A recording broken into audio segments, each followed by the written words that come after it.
Let's start the second part of the episode. Please like this video, subscribe the channel. Thanks for your support.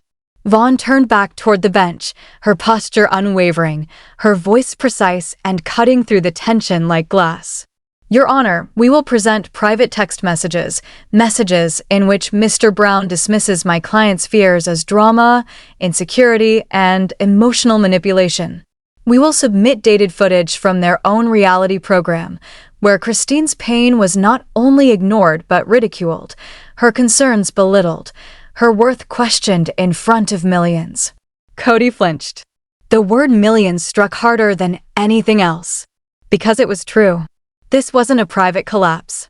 Their life had been broadcast, packaged, and consumed by the world. And now, that same world would hear the truth unfiltered. But Vaughn wasn't finished. We will also introduce bank transfer records, she continued, her tone unwavering, showing that funds promised to be shared equally among wives and children were instead redirected primarily into the mortgage of Mr. Brown's legal wife. While my client's living conditions deteriorated, the courtroom shifted uneasily. We have emails, she added, where Christine respectfully requested transparency regarding financial decisions, requests that were either dismissed or met with vague, evasive responses. She paused, letting the weight of it settle before delivering the final blow. And most importantly, Your Honor, when Christine finally said enough, she was not met with understanding, not with gratitude, but with blame. Christine's joy tightened. She remembered that day with painful clarity, the moment she chose herself. There had been no tears from him, no attempt to stop her, only accusation. You're breaking up the family, as if she had been the problem. Vaughn drew in a breath, then delivered the line that seemed to freeze the room entirely. Mr. Brown gave Christine a spiritual marriage, and she gave him her entire life. He gave her a plural family, and in return, she received emotional isolation. And when she asked for equality, he gave it to someone else. Silence. Absolute. Even the court reporter hesitated, fingers hovering over the keys. Kody didn't move, didn't blink.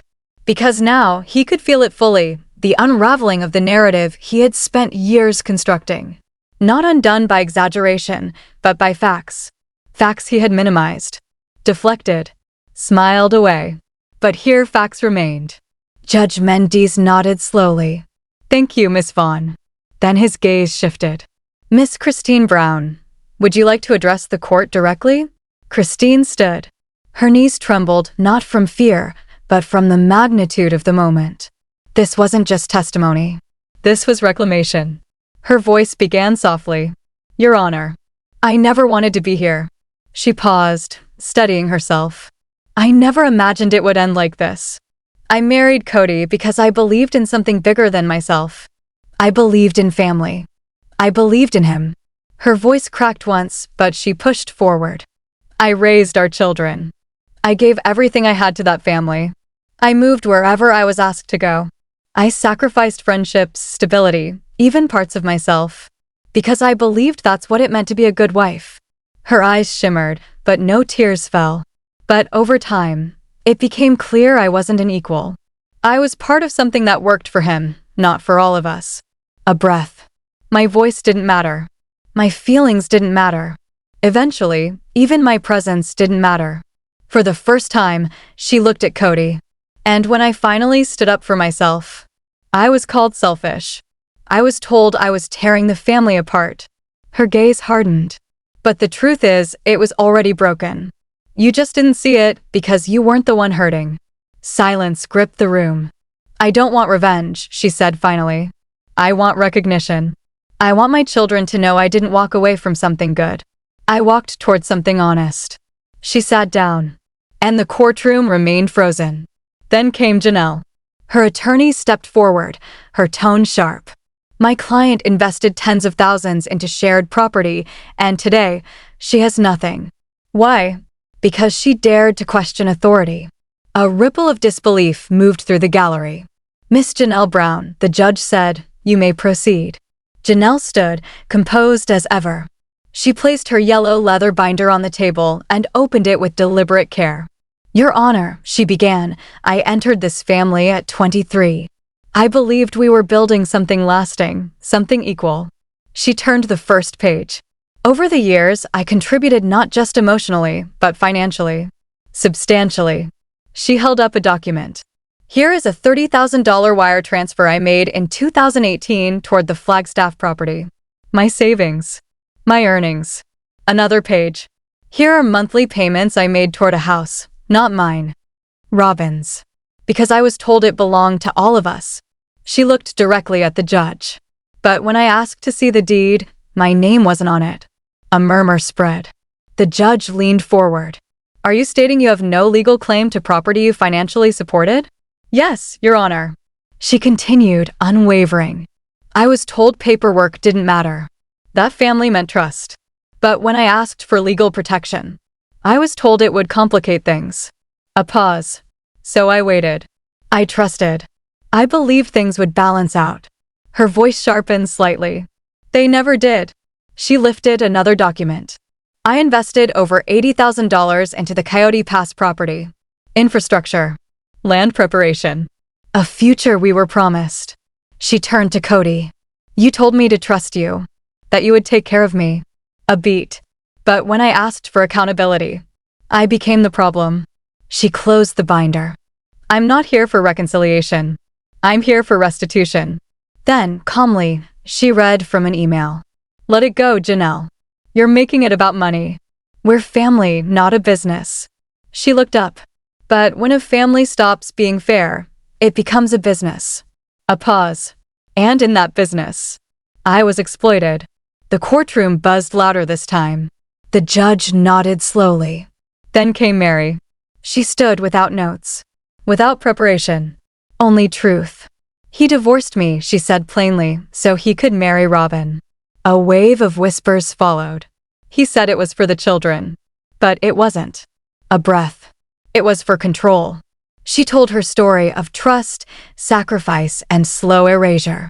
Of signing divorce papers believing love would remain. Of becoming invisible. Of living for years beside a man who no longer saw her. Then she unfolded a letter. A letter she had never sent. Dear Kody, I miss you. I miss feeling like I mattered. Her voice softened. If you've stopped loving me, just tell me. Don't leave me in the dark.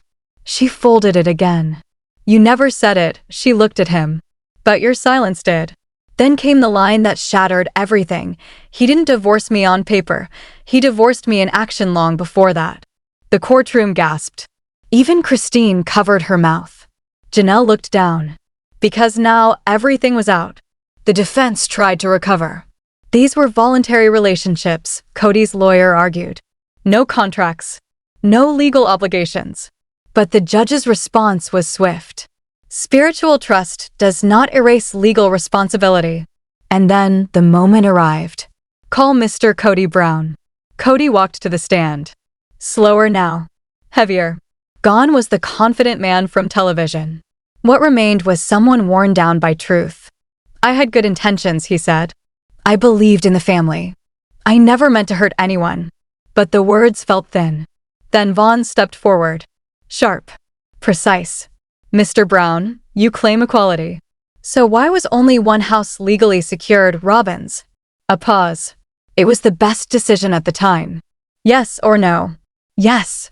Why did Christine receive no ownership after 27 years? She left. Before or after you told her you weren't interested in her anymore? Silence. Before. Gasps filled the room. How often did you visit Janelle? Once a week. And Robin? Every day. Vaughn stepped closer. So one wife received daily presents, and the others scraps. And you call that equality? Kody leaned forward, frustrated. It's more complicated than that. Of course it is, Vaughn replied coolly. Because fairness usually is, when it's absent. Then came the final question. Robin's children needed you. Did Christine's not? And for the first time, Kody had no answer. The courtroom sat suspended in silence. Because everything had been said. Everything exposed. Everything undeniable. The silence that followed Vaughn's final question didn't just linger, it settled over the courtroom like a weight no one could lift. Robin's children needed you, she had said. Did Christine's not? Kody opened his mouth. then closed it again. For the first time since taking the stand, there was no explanation waiting behind his lips. No justification. No carefully framed answer. Just silence. Vaughn didn't rush to fill it. She let it stretch. Let it press. Let it speak for him. Finally, Kody shifted in his seat, his voice lower now, stripped of the confidence it once carried. "That's not what I meant," but even as he said it, the words felt hollow. Vaughn tilted her head slightly. "Then what did you mean, Mr. Brown?" Another pause. Longer this time. "I prioritized where I thought I was needed most." The courtroom stirred faintly. Vaughn nodded once, as if acknowledging the answer.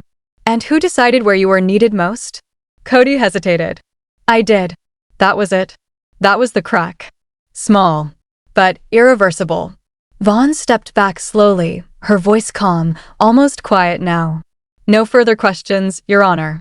The judge watched Kody for a moment longer before speaking. "Mr. Brown, you may step down." Kody rose from the stand, but something about him had changed. His posture, once commanding, now seemed uncertain. He walked back to the defense table slower than before, as if each step required thought. As if he no longer knew where he stood. The courtroom remained still. Not out of order, but out of realization. Because this was no longer a matter of perspective. It was a matter of pattern. Choice. Control. Judge Mendes adjusted his glasses and looked down at the notes in front of him. When he spoke again, his tone was steady, but carried a new weight. "Before we proceed further," he said, "this court will allow for closing clarifications." His eyes moved first to the plaintiff's table. "Miss Vaughn." Vaughn stood immediately. "Thank you, Your Honor." She stepped forward, slower this time. Not sharp. Not aggressive. Certain. "What we have heard today is not confusion. It is not miscommunication. It is not the natural decay of relationships." She paused. "It is a pattern." Her gaze shifted briefly toward Kody. A pattern of control without accountability. Of contribution without recognition. Of promises without fulfillment. She turned back to the judge. These women were not bystanders in this family. They were builders. Providers. Caregivers. Her voice deepened slightly.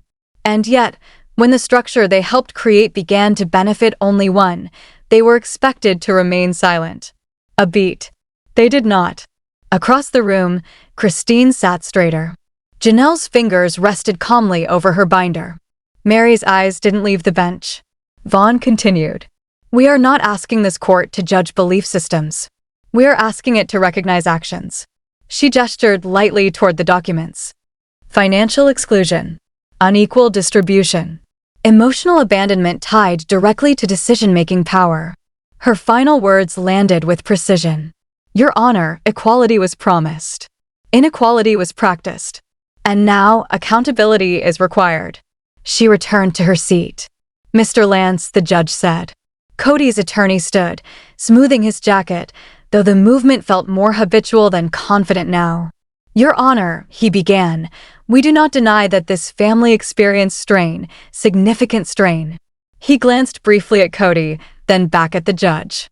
"But strain is not illegality." He stepped forward. These were consenting adults in a non-traditional structure. There were no binding contracts guaranteeing equal distribution. No written agreements ensuring shared ownership. His tone sharpened slightly. "What we are witnessing is the emotional aftermath of a dissolved family, not a calculated scheme of exploitation." A few murmurs rose from the gallery, but quickly fell silent under the judge's gaze. Lance continued. "Mr. Brown may not have been perfect. But imperfection is not a crime." A pause. "And belief, no matter how unconventional, is not liability." He stepped back. The courtroom fell quiet again. But this silence was different. Heavier. Closer to conclusion. Judge Mendes leaned back slightly, his fingers steepled in front of him as he looked from one side of the room to the other. 3 women. 1 man. Years of history. Hours of truth. This court, he began slowly, is not concerned with how this family defined itself spiritually. His gaze sharpened. But it is deeply concerned with how it functioned in practice. Kody's eyes lifted. When individuals contribute financially, The judge continued, when they rely on shared representations of ownership and security, those contributions carry weight. A pause. Legal weight. Janelle exhaled quietly. Christine's fingers tightened slightly on the table. Mary didn't move, but something in her expression shifted. The judge continued. Promises, especially those tied to financial decisions, cannot exist in a vacuum. They create expectation. And expectation, when relied upon, can establish obligation. Kody swallowed hard. This case, the judge said, is not about whether plural marriage is right or wrong. A beat. It is about whether fairness was upheld within it. The words settled into the room. I will review all submitted evidence in full, he concluded. Financial records, communications, and testimonies. He lifted the gavel slightly. And this court will reconvene for a ruling. The sound of the gavel struck. Sharp. Final. And, just like that, it was over. For now. The courtroom erupted into motion again, reporters rushing, voices rising, chairs shifting, but at the center of it all, something had changed. Not just in the case. In them. Christine stood slowly, exhaling as if releasing years she had carried. Janelle closed her binder, not as a shield anymore, but as something complete. Mary remained seated a moment longer, then rose, quieter than the rest, but no less resolved. Across the room, Kody didn't move. Not immediately. Because for the first time, there was nothing left to say. No argument left to make. No version of the story left to control. Only the waiting. And the understanding that when the court returned, everything would be decided. The days that followed felt longer than any of them expected. Not because of what was said, but because of what wasn't. There were no more arguments. No more testimonies. No more chances to explain or defend. Just silence and the slow, relentless passage of time as the court reviewed everything that had been laid bare. Outside, the world kept spinning, but it didn't look the same anymore. Headlines spread across media outlets. Clips resurfaced. Old episodes were dissected frame by frame. Moments that once seemed harmless were now questioned, reinterpreted, scrutinized. The narrative had shifted. And this time, no one could edit it. Christine stayed close to her children during those days.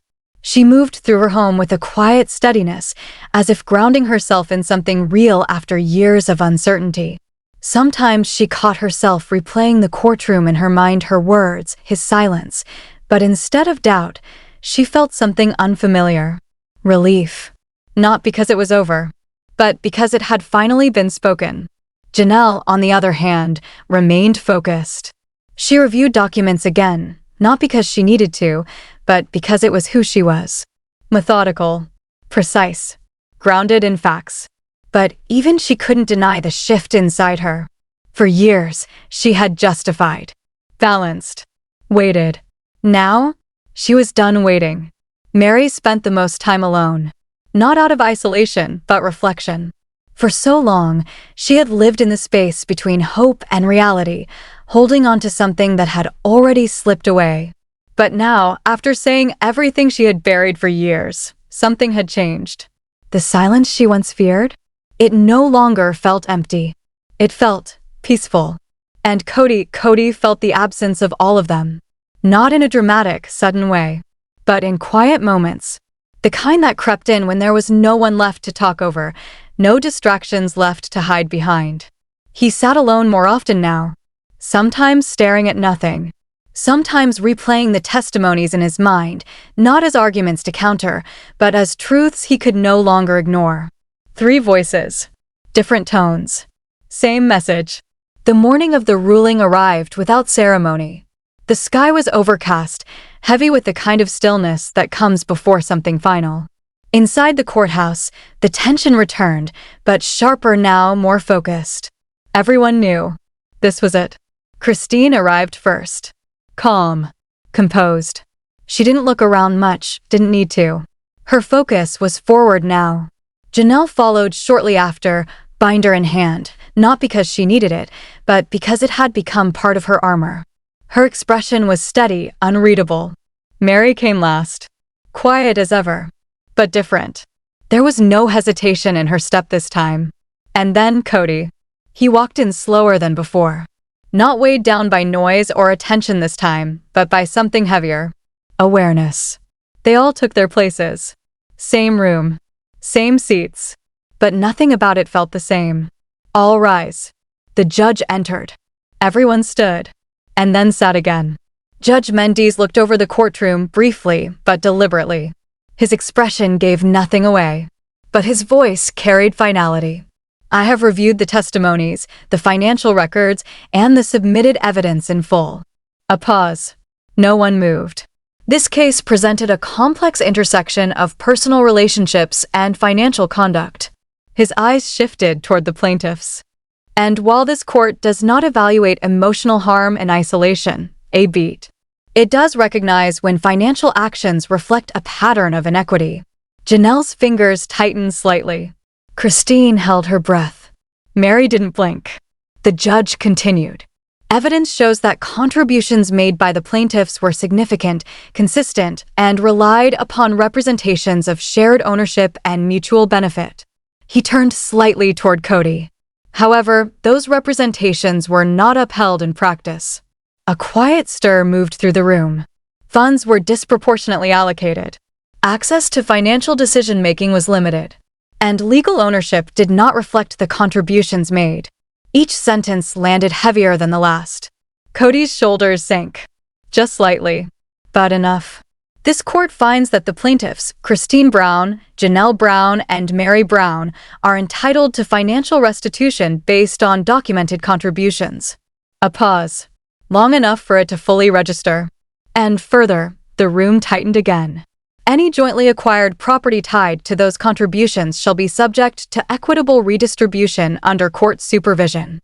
A sharp intake of breath somewhere in the gallery. Christine closed her eyes briefly. Not in disbelief. In release. Janelle exhaled slow, controlled, but her grip on the table softened. Mary sat completely still, but a single tear slipped down her cheek. This time, she didn't wipe it away. The judge's voice remained steady. This ruling is not a judgment on belief or lifestyle. A beat. It is a judgment on fairness. He lifted the gavel. Court is adjourned. The sound echoed. Final. For a moment, no one moved. Then everything did. Reporters rushed forward. Voices rose. Papers shuffled. But at the center of it all, 3 women sat in stillness. Christine turned slightly toward Janelle. No words. Just a look. One that said everything. Janelle nodded once.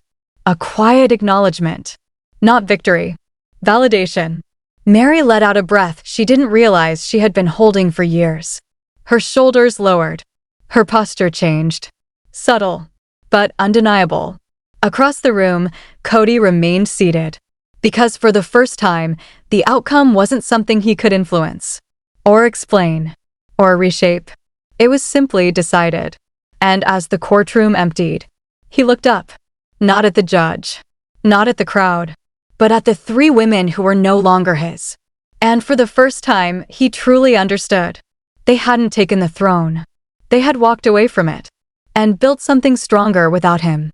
The courthouse steps were louder than the courtroom had been. Not with arguments, but with life moving forward. Cameras flashed. Reporters called out questions. Microphones stretched toward the 3 women as they stepped out into the open air, no longer plaintiffs, no longer defined by a shared past, but something entirely different. Independent. Christine was the first to pause. She turned slightly toward the crowd, not for attention, but for closure. Her voice, when she spoke, wasn't loud, but it carried. I didn't come here to win, she said. I came here to be heard. A brief silence followed. And now I am. She stepped back. No performance. No lingering. Just truth and the quiet confidence of someone who no longer needed validation. Janelle spoke next. Her tone was steady, measured, just like in the courtroom. This was never about revenge, she said. It was about accountability. She glanced briefly at the cameras. When you build something together, it should belong to everyone who built it. Then she nodded once and stepped away. Clean. Precise. Finished. Mary hesitated the longest. Not out of fear, but because this moment meant something deeper for her. She stepped forward slowly. For a second, it looked like she might not speak at all. But then I spent years waiting to matter, she said softly. The crowd quieted. And today, I realized I always did. Her voice didn't break. Because it didn't need to anymore. They didn't hold hands. They didn't pose. They didn't look back. They walked down those courthouse steps side by side, not as sister wives. Not as a unit defined by one man, but as individuals who had finally reclaimed themselves. Behind them, the noise continued. Questions. Speculation. Headlines already being written. But ahead of them, there was something else. Something quieter. Something real. A future. Christine would go on to build a life filled with choice instead of obligation. Her laughter, once forced for cameras, would return naturally in moments no one recorded. Janelle would rebuild with intention. Every decision, every investment, every step forward grounded in something she now fully owned, her independence. Mary would rediscover herself piece by piece. Not as someone's first wife. Not as someone left behind. But simply Mary. And Kody, he didn't follow them out right away. He remained inside the courtroom long after it had emptied, sitting in the same chair, staring at the same space where everything had unraveled. For years, he had believed he was the center of the story, the leader, the voice, the one everything revolved around. But in the end, the story moved on without him. When he finally stood, the room felt bigger, quieter, colder. Not because anything had changed in the space, but because everything had changed in him. Outside, the world had already shifted. The narrative was no longer his to shape. The family he once led gone. Not taken. Not stolen. Released. And as he stepped out into the fading light, there were no cameras waiting for him anymore. No questions. No voices calling his name. Just silence. The kind of silence that doesn't demand answers, only reflection. And somewhere in that silence, a truth settled in. Not loud, not dramatic, but undeniable. Love, when controlled, breaks. Trust, when uneven, fades. And power, when held too tightly, slips away. The empire he built hadn't collapsed in a single moment. It had unraveled slowly, choice by choice. Silence by silence. Until there was nothing left to hold. And far ahead, 3 women kept walking. Not looking back. Not needing to. Because this time, they weren't leaving something behind. They were finally moving towards something better. The end. Second part is over. Thanks for watching this video. Let us know in the comment section below. Don't forget to like, subscribe.